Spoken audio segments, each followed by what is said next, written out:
Because here's what I see happen way too often with the women that I work with, and even just single women that I talk to. I will ask them why it is that they believe that they're still single. And oftentimes I get responses such as, all the good ones are taken, all men are trash. I've tried to put myself out there and it hasn't worked. I've tried online dating and it just hasn't worked for me. Let me know if you can relate to this, if you've ever felt this way, or if, you have friends who say things like this. And I want you to know that part of that is incredibly ingrained in our culture, in our families, and in our generations. Oftentimes, when I see a woman who is chronically single, by chronically, I mean she is single and she's not happy. She's not taking some time to embrace her singleness, or she's single because she was just recently going through a breakup or things like that. Oftentimes, when I see these women, what they tend to have in common is that there is someone in their life who is perpetuating negative things that allow them to have these defeatist attitudes. And what I mean by this is that oftentimes in our families, we may have moms, grandmoms, aunties, cousins, even just friends, fellow women at our churches who will say certain things like, you know, your daddy cheated, but all men cheat. Like, you just have to learn to deal with that, y'all. Or they'll say something like, just all men are like that. All men are trash. Or men just don't appreciate women like us. That whole show of solidarity, like, you're single, I'm single, and this is why we're both single and we should just accept the singleness. Here's the problem with that: you will always get what you believe. So, if you are going around and saying that all men are trash, you will attract a lot of trashy men. If you're saying all the good ones are taken, you will only meet decent men who are taken. And even when you do meet men who are single, who are available, because there's a distinction. A man can be single and still not be available. So you can meet a man who is single, who is emotionally, financially, spiritually available for a relationship. And he can be healthy, he can be your type, and all of that. You will sabotage the relationship. You will either sabotage the relationship before it even gets started because, the second he comes up and talks to you, you have an attitude, or he doesn't even come up and talk to you because of the attitude that you give off, or because you just look like you're really unapproachable, or you will sabotage it because you start having conversations and you act like you don't want to be there when you're really just trying to cover up being nervous.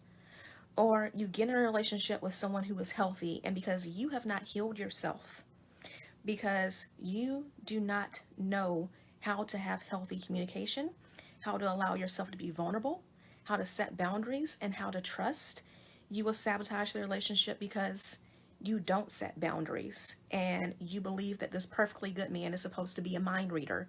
So he breaks boundaries that he didn't even know he ever broke. Or you are sabotage this relationship because things are going well, and because you're not used to things going well in a relationship, you assume it's too good to be true. So you stop allowing yourself to be vulnerable, or you start accusing him of cheating, or you start complaining or becoming more demanding, becoming more needy, more clingy, because you need more and more proof that this thing actually exists. When you don't believe that something can happen for you, it won't. It just won't.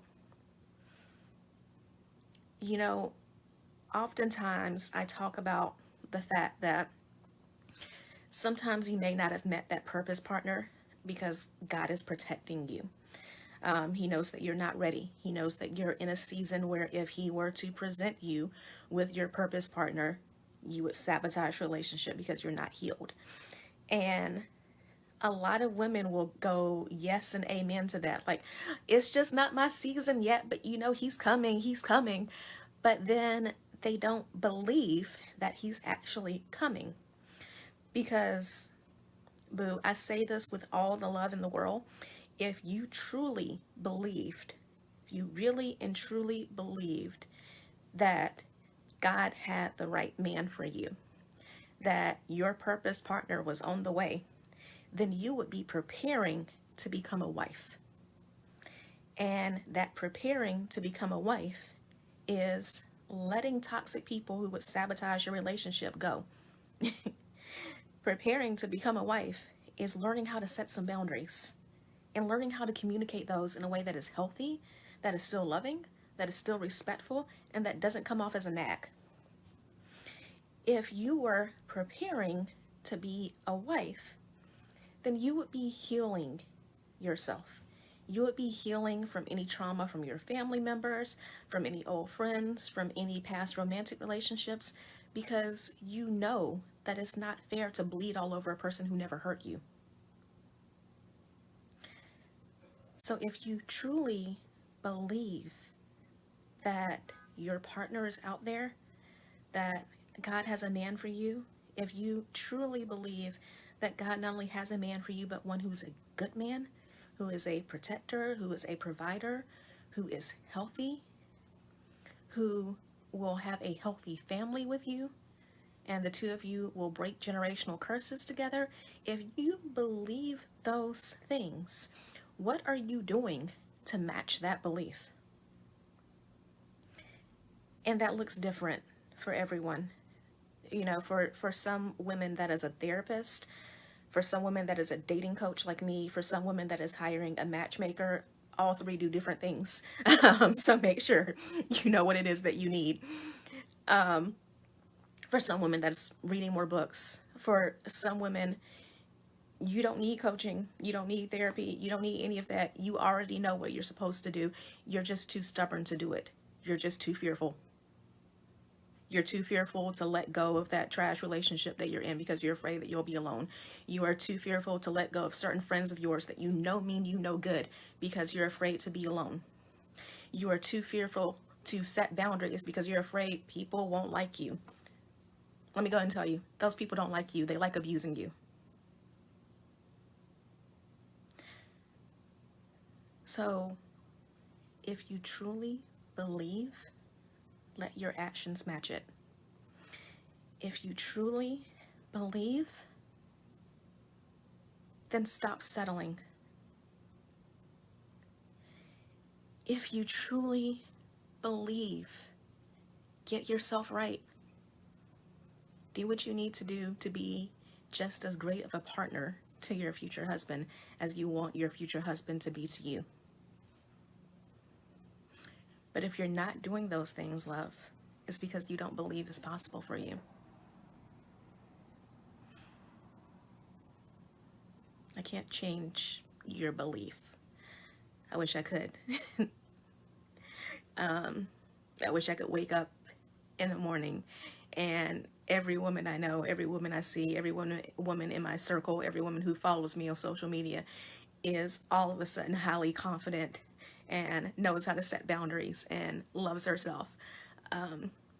That's why I do this, you know, because I hope to get to that point that day where I don't meet women anymore who have low self-esteem, or I don't meet women anymore who settle for toxic relationships. I don't meet women anymore who lack boundaries.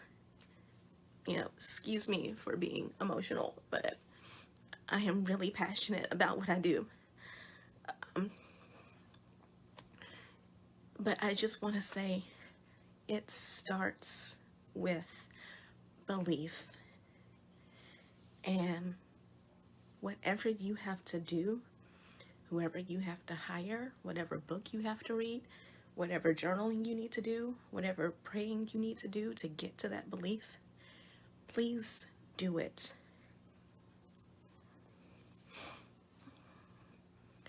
You cannot get to the life that you want if you don't believe is possible for you. As a man thinketh, so is he. So y'all got me all up in my feelings, and I apologize for that.